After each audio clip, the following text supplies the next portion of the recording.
আসসালামু আলাইকুম এসএসসি শিক্ষার্থীরা, চলো আজকে আমরা তোমাদের গণিত বইয়ের চ্যাপ্টার 6 থেকে অর্থাৎ রেখা কোণ ত্রিভুজ ওই অধ্যায় থেকে টাইপের এমসিকিউ নিয়ে সলভ করি। তো এই এমসিকিউটা তুমি যদি দেখে যাও তাহলে ইনশাআল্লাহ এখান থেকে তুমি তোমার প্রি টেস্ট পরীক্ষা অথবা টেস্ট পরীক্ষা অথবা তোমার এসএসসি এক্সামে তুমি কমন পাবা।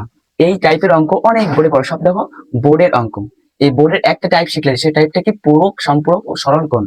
তবে আগে এখানে দেখো পূরক, সম্পূরক, সরল কোণ। সরল কোণ মানে কি?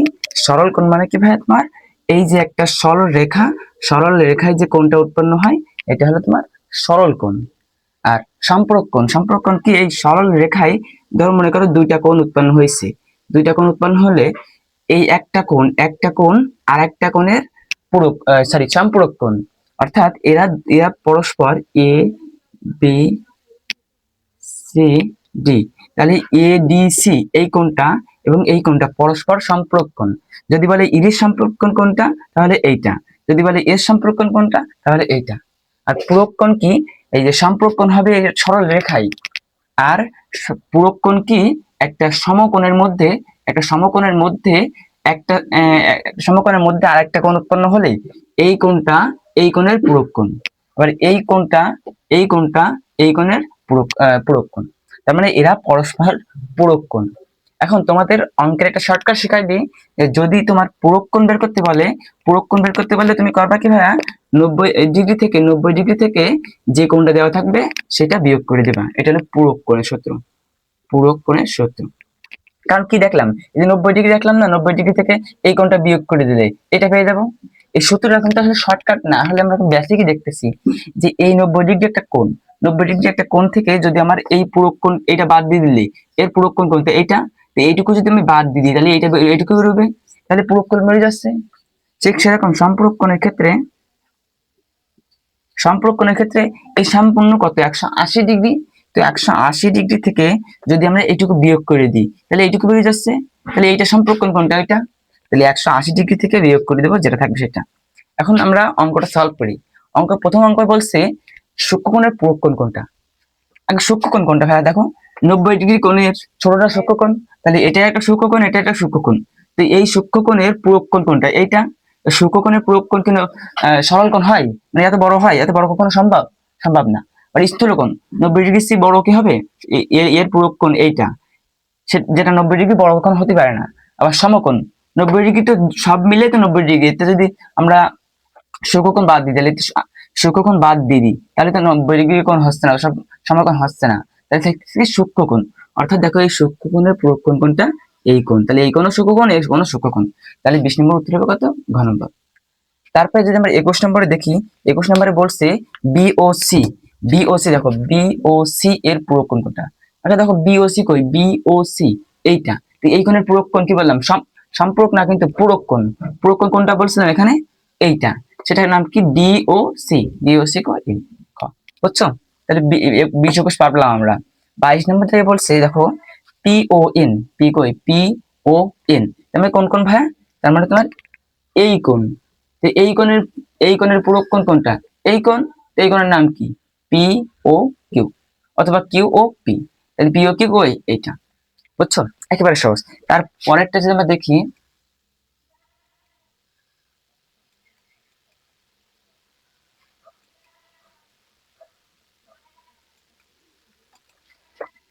তারপরে দেখো যদি আমরা 24টা দেখি, 23 দাগ একটু কঠিন আছে, একটু পরে দেখাচ্ছি। 24 দাগ দেখো, 24 দাগে বলছে 75 ডিগ্রি কোণের রৈখিক সম্পূরক কোণের পরিমাণ কত? রৈখিক থেকে আমরা দেখার বিষয় না, আমরা দেখছি সম্পূরক কোণ বলছে।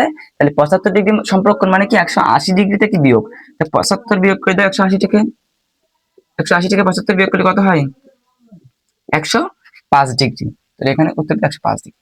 25 ডিগ্রি কি বলছে? 20 ডিগ্রি কোণের সম্পূরক কোণের অর্ধেক কত? অর্ধেক চাইছে কিন্তু আবার। সম্পূরক কোণ বের করার আগে 180 বিয়োগ 20 কত হয়? 160। 160-এর অর্ধেক, অর্ধেক করতে হলে 2 দিয়ে ভাগ করতে হবে। অর্ধেক করলে কত হবে? 80 হবে। এর উত্তর কত? 80। আবার 60 ডিগ্রি কোণের সম্পূরক কোণের অর্ধেক নিচের কোণটি। সম্পূরক কোণ বলছে, তার মানে 180 থেকে 60 বিয়োগ করবে। 180। বুঝে গেছি ব্যাপারটা ভাই? একেবারে সহজ এটা। তারপরে কোণটি সরল কোণ, এটা কি বড় লাগবে? সরল কোণের মান কত? 180 ডিগ্রি। কেন্দ্রের উৎপন্ন কোণ কত 360 ডিগ্রি, সমকোণের মান কত 90 ডিগ্রি, বুঝছো? সরল কোণের মান কত 180 ডিগ্রি। এবার 23টাতে যদি দেখো বলছে ইএফ তাদের ছেদক হলে সিকিউএফ, তার মানে এই কোণটার পূরক কোণ কত।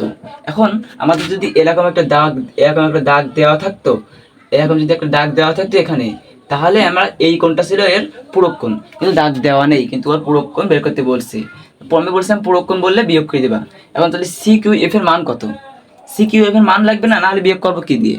90 ডিগ্রি থেকে বিয়োগ করবো, কিভাবে বিয়োগ করবো? আগে সিকিউএফ এর মান বের করবো। সিকিউ এর মান বের করতে গেলে তোমার একটা নিয়ম আছে কি, যে এই কোণ আর এই কোণ একই সমান।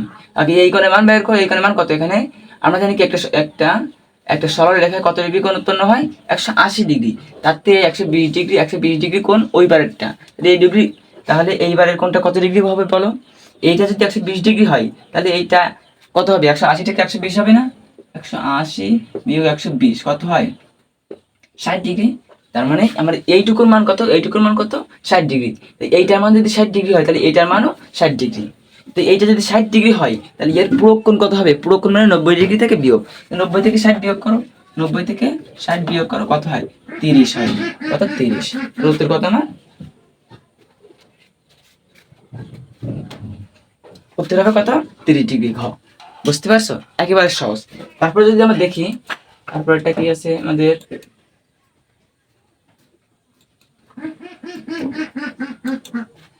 তার পরের অঙ্কটায় আমাদের দেওয়া আছে আর ও টি, অর্থাৎ কোনটা? আর ও টি কই? আর ও টি এইটা, আর টি ও এস এইটা। এই দুই কোণ কি পরস্পর পূরক কোণ না? একটু আগে শিখলাম পরস্পর পূরক কোণ। আর পূরক কোণ যেটা, সেটাই কিন্তু আবার সন্নিহিত কোণ। সন্নিহিত কোণ মানে কি তোমার? সন্নিহিত কোণ মানে কি, একটা ইসে, সন্নিহিত কোণ মানে পাশাপাশি যে মানে কোণটা থাকে, এইটা এর সন্নিহিত কোণ। আবার যদি 90 ডিগ্রির মধ্যে দেখি, প্রত্যেকটা পূরক কোণ এবং সম্পূরক কোণ কিন্তু একে অপরের সন্নিহিত কোণ। এখানে থাকলেও এইটা এর সন্নিহিত কোণ, বুঝছো? যাই হোক, সম্পূরক কোণ কি হবে? হবে না, কারণ সম্পূরক কোণ তো আমরা দেখলাম 80 ডিগ্রি, 180 ডিগ্রি। 180 ডিগ্রির মধ্যে যদি এরকম হয়, তাহলে আমরা সম্পূরক কোণ হিসাব করি। তাহলে পূরক কোণ সন্নিহিত কোণ, তাহলে 2 ও 3, 2 ও 3 কই? গ। এবার যদি 29 নম্বরে আমরা দেখি, বলছে এ ও বি, এ ও বি কোণ। তার মানে এই কোণটা নাকি এই কোণটা বলো তো? দাগ দেওয়া আছে এইবার উপর দিয়ে না, তার মানে এটা কিন্তু এই নিচের কোণের কথা বলিনি, এই কোণের কথা বলছে। এ ও বি, তার মানে এই কোণটা আমরা জানি কি, 180 ডিগ্রি থেকে বড় হলে সেটা প্রবৃদ্ধ কোণ। তার মানে এটা 3 নম্বর দাগ হবে, এটা প্রবৃদ্ধ কোণ। এবার প্রবৃদ্ধ কোণ কি হয়? 180 ডিগ্রি থেকে বড় হয় না? তার মানে কি দেখো, 180 থেকে বড় ওই কোণটা, তাহলে এই 1 নম্বর 3 নম্বর হবে। কিন্তু এখানে বলছে 180 ডিগ্রি থেকে ছোট। আসলে কি 180 ডিগ্রি থেকে ছোট হবে? হবে না। তার মানে 1 ও 2 উত্তর হবে, 1 ও 3, খ নম্বর উত্তর হবে।